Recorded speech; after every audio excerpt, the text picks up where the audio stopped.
कल के वीडियो में हम लोग 8.2 एक्सरसाइज स्टार्ट कर चुके थे। उसके अंदर क्वेश्चन नंबर 1 का फर्स्ट वाला पार्ट हम लोग देख चुके थे। अब आज सेकंड वाला हम देखते हैं। सेकंड वाला क्वेश्चन क्या कह रहा है, 2 10 स्क्वायर 45 प्लस कॉस स्क्वायर 30, सब पे डिग्रीज आ जाएंगी, माइनस साइन स्क्वायर 60 डिग्री। ठीक है, सिंपल है। केवल और केवल हमको वैल्यूज पुट करनी है पीछे टेबल में से देख करके।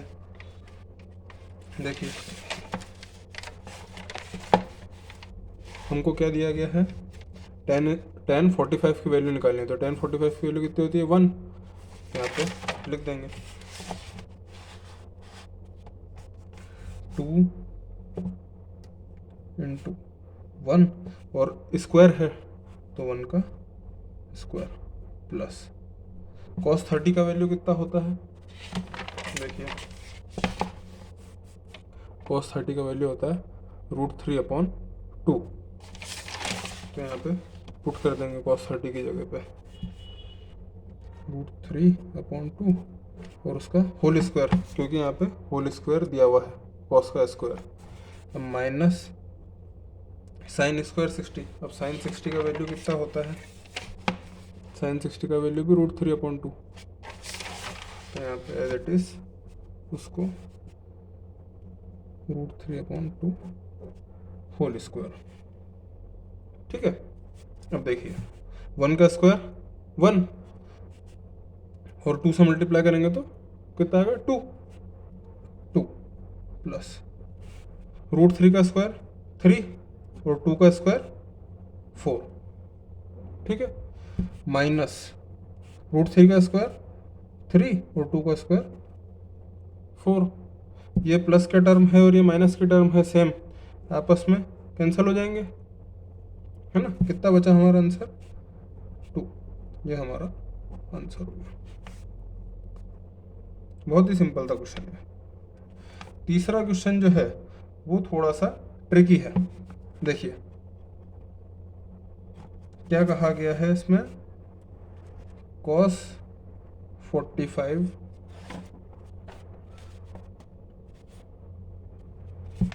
अपॉन में sec 30 प्लस कोसेक 30 डिग्री। ठीक है, अब क्या करेंगे, पुटिंग वैल्यूज, वैल्यू पुट कर देंगे। पुटिंग वैल्यूज यूजिंग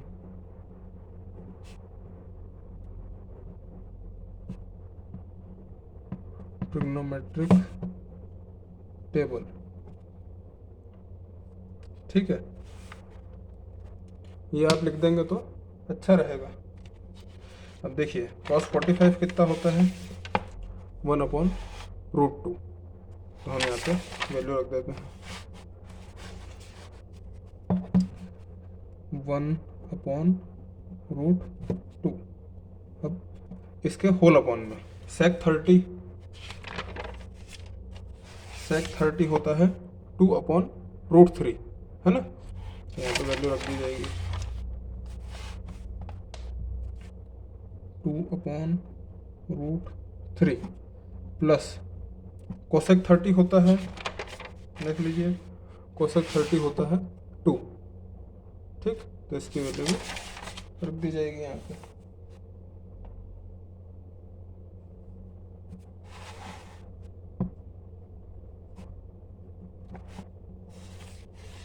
ठीक है, बस सिंपल मैथमेटिक्स लगा के इसको सॉल्व कर देना है। 2 के अपॉन में हम 1 ले सकते हैं, क्योंकि नीचे कुछ भी नहीं है डिनोमिनेटर में, तो 1 ले सकते हैं। अब इसको एलसीएम लेकर के सॉल्व करने में आसानी होगी। तो this implies 1/√2 as it is upon में √3 और 1 का एलसीएम √3 और 1 का एलसीएम आएगा √3। 1 के साथ में कोई सा भी नंबर हो और उन दोनों का अगर एलसीएम ले रहे होते हैं तो वही नंबर आता है। जैसे 1 के साथ में √3 है तो एलसीएम आएगा √3। ठीक है, अब देखिए √3 से √3 को डिवाइड करेंगे तो कितना आया 1, और 1 का 2 में मल्टीप्लाई करेंगे तो 2, ये प्लस बीच में तो प्लस, 1 का √3 में डिवाइड किया तो √3 और 2 में मल्टीप्लाई करेंगे तो 2√3। ठीक है, अब ये दो फ्रैक्शंस हैं और होल अपॉन में आ रहे हैं तो इसको सॉल्व करेंगे तो कैसा करते हैं, 1/√2, ये √3 ऊपर चला जाएगा और ये साइन मल्टीप्लाई का हो जाएगा, √3/2 + 2√3, ऐसा कुछ हो जाएगा। ठीक है, अब क्या करें, देखिए मैं इस टर्म को वापस से इधर उतार लेता हूँ ताकि दिक्कत ना आए। 1 × √3/2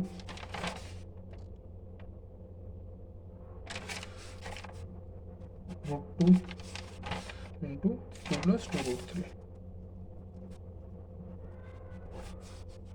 ठीक है, कैसा था 1 × √3 तो 1 × √3 साथ में लिख दिया, और 2 × 2 + 2√3 तो यहाँ पे 2 × 2 + √2 × 2 + 2√3 ऐसे लिख दिया। ठीक है, अब देखिए क्या होगा, 1 × √3 ये हो गया √3। अब इस √2 का अंदर मल्टीप्लाई करेंगे तो क्या हो जाएगा 2√2 प्लस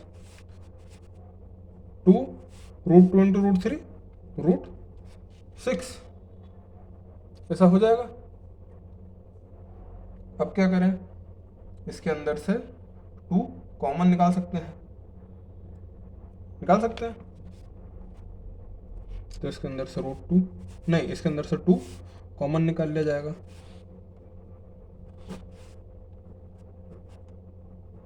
√2 + √6, और मैं इसको ऐसे भी लिख सकता हूँ,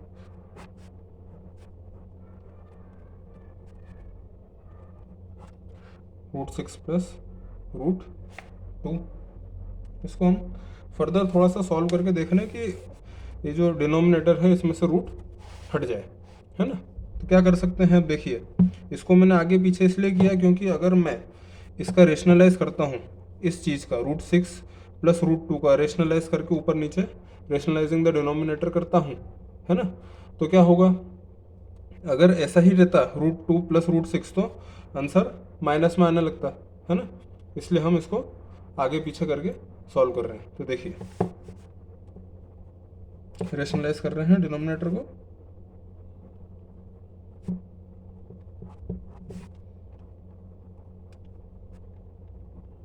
√6 - √2 से ऊपर मल्टीप्लाई किया, √6 - √2 से नीचे मल्टीप्लाई किया। ठीक है, अब क्या हो जाएगा, ये √3 × √6 - √2, और यहाँ पे क्या हो जाएगा 2 × अब ये देखिए यहाँ पे क्या हो रहा है, a + b a - b formula बन रहा है, a + b a - b, यहाँ पे लिख देता हूँ,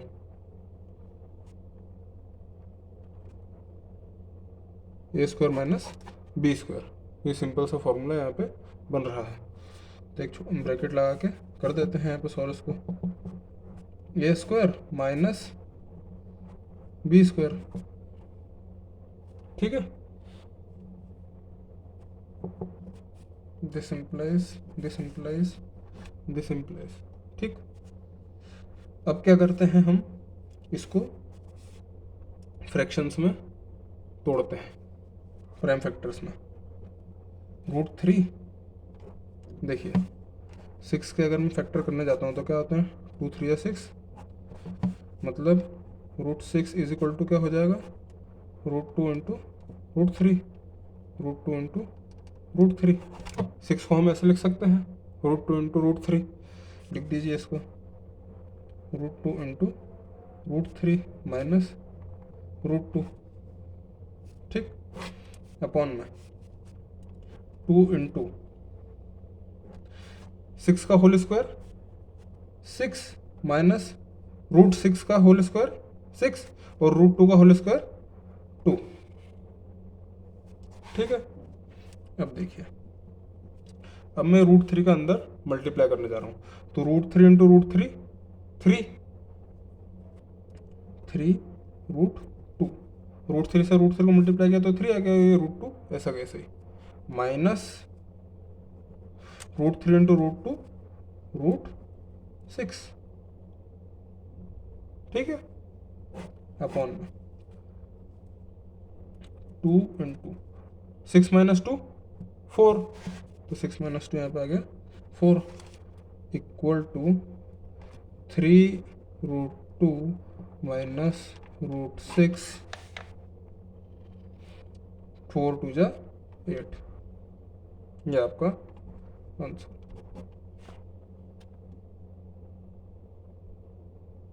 सिंपल मैथमेटिक्स था और कुछ भी नहीं था। यहाँ पे हमने, आप अगर चाहें तो इस आंसर को यहाँ पे भी छोड़ सकते हैं,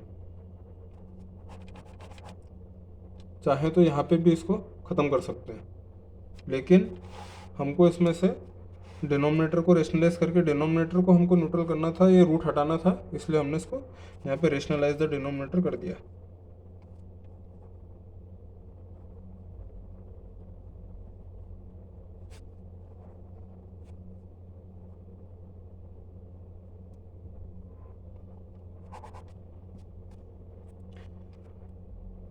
यहाँ तक भी अगर कर देंगे तो भी कोई दिक्कत नहीं है, और ये कर देंगे तो नीचे तक कर देंगे तो फिर परफेक्ट ही हो जाएगा, है ना।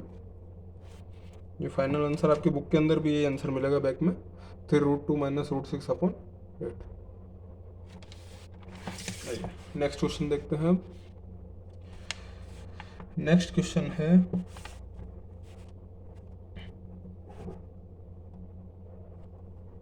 Fourth one, sin 30 plus tan 45 minus cosec 60 upon में sec 30 plus cos 60 plus cot 45, ठीक है। ये हमारा अगला क्वेश्चन है, may be this will be the last one, है ना। देखते हैं, putting the values from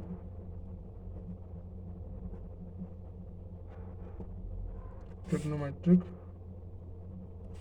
table, trigonometric table का यूज करते हुए हम इनके वैल्यूज रख देंगे। देखिए, sin 30 का क्या वैल्यू है,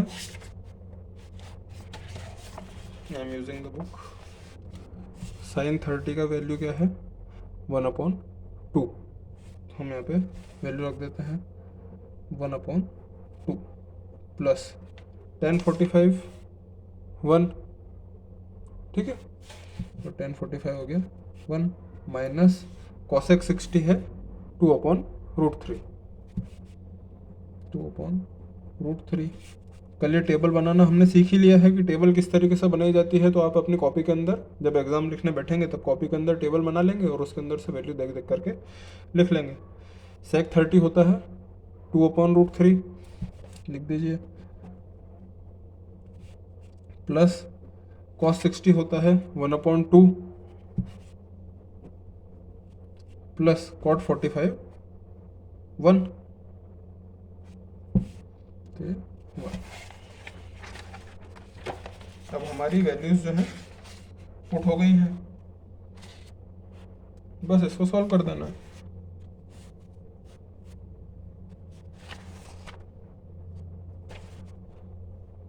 देखिए, ये क्या है 1/2 प्लस 1 माइनस 2/√3। नीचे भी ऐसा ही है 2/√3 प्लस 1/2 प्लस 1। हम 1 के अपॉन में यहाँ पे 1 ले सकते हैं और यहाँ पे 1 के अपॉन में 1 ले सकते हैं ताकि एलसीएम लेकर के इसको सॉल्व किया जा सके। ठीक है, अब देखिए 2, 1 और √3 का एलसीएम कितना होगा 2√3। बेसिक मैथ्स है, इसका एलसीएम हो जाएगा 2√3। अब देखिए 2 से 2√3 को डिवाइड करेंगे तो 2 से 2 कैंसिल हो गया, कितना बचा √3।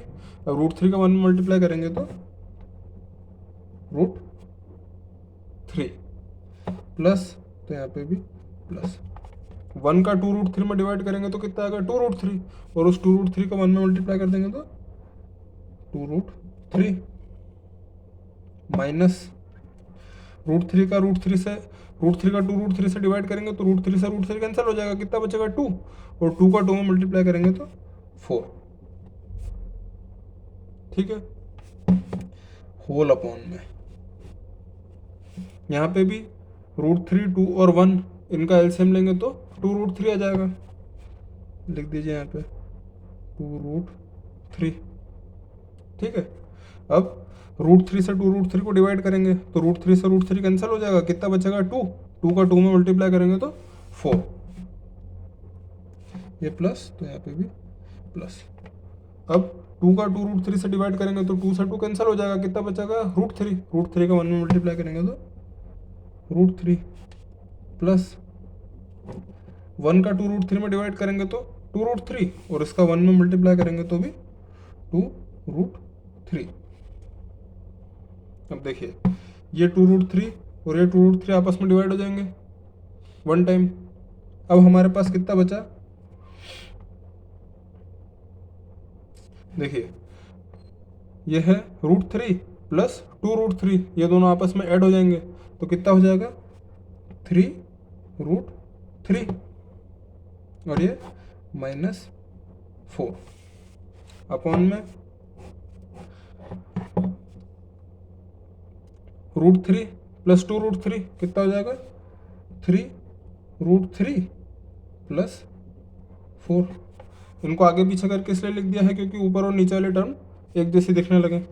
ठीक है, अब क्या करें, वही रेशनलाइजिंग द डिनोमिनेटर कर देते हैं।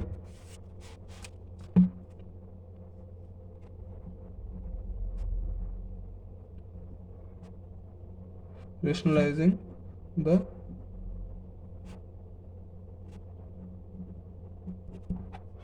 नाइन्थ में सीखा है हमने चैप्टर 1 या 2 के अंदर ये रेशनलाइजिंग द डिनोमिनेटर कैसे करते हैं। डिनोमिनेटर वाली टर्म को लेंगे, उसके अंदर जो बीच में साइन है उसको चेंज करके और ऊपर नीचे न्यूमरेटर और डिनोमिनेटर में उसको मल्टीप्लाई कर देंगे, उसको कहते हैं रेशनलाइजिंग द डिनोमिनेटर। तो देखिए 3√3 - 4 इंटू 3√3 - 4 अपॉन में 3√3 प्लस 4 और 3√3 - 4।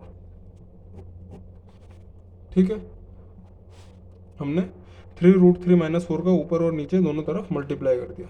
इसको हम काट भी, इसको अगर हमने काट दिया तो क्वांटिटी में कोई चेंज आया ही नहीं, है ना, वैल्यू तो वैसी की वैसी ही है, लेकिन सवाल को आगे सॉल्व करने के लिए हमने ऊपर नीचे इसको रेशनलाइज कर दिया है। अब देखिए 3√3 - 4 और 3√3 - 4 दोनों मल्टीप्लिकेशन में है, इसको हम कैसे लिख सकते हैं 3√3 - 4 इसका होल स्क्वायर। ठीक है, और नीचे अब देखिए 3√3 प्लस 4 और 3√3 - 4 a plus B a minus B, formula दिख रहा है a plus B a minus B is equal to a square minus B square, है ना।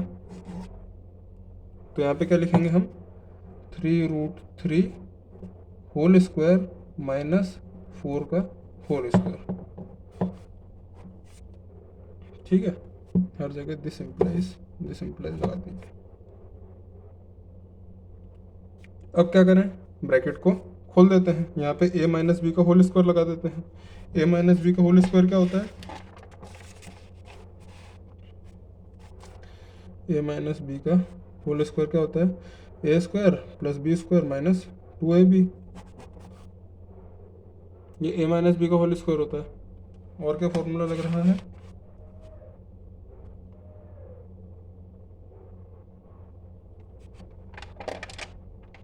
ए square minus B square, A plus B और ए माइनस बी, ये दो formula लगेंगे यहाँ पे। लेकिन ये तो हम लगा चुके हैं, ये नहीं लगेगा। ठीक है, तो देखिए 3√3 माइनस 4 का होल स्क्वायर हमको निकालना है। 3√3 माइनस 4 का होल स्क्वायर, तो A square A minus B का होल स्क्वायर, तो A square plus B square minus 2ab, ऐसा हो जाएगा। तो देखिए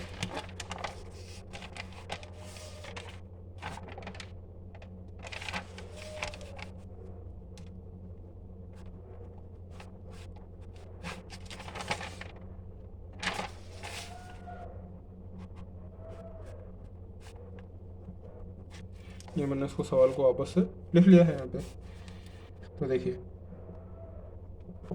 A square plus B square minus 2 into A 3√3 into B और होल अपॉन में 3√3 का स्क्वायर, 3 का स्क्वायर कितना होता है 9, और √3 का स्क्वायर कितना होता है, देखिए इधर 3√3 का स्क्वायर है। ठीक, तो ये मतलब 3 का भी स्क्वायर है और √3 का भी स्क्वायर है। 3 का स्क्वायर कितना हो गया 9, और √3 का स्क्वायर कितना हो गया 3, और 9 इंटू 3 27।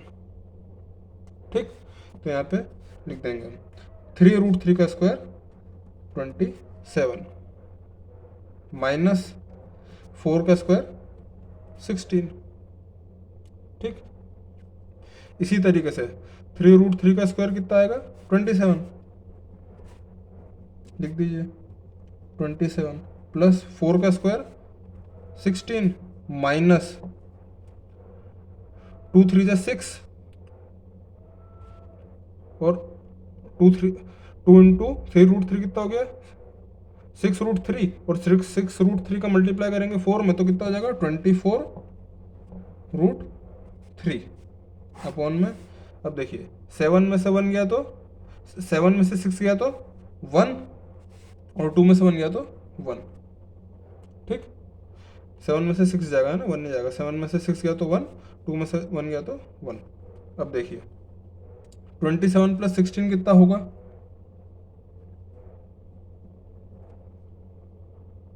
27 प्लस 16 होगा 43 माइनस 24√3 अपॉन में 11, ये आपका आंसर है।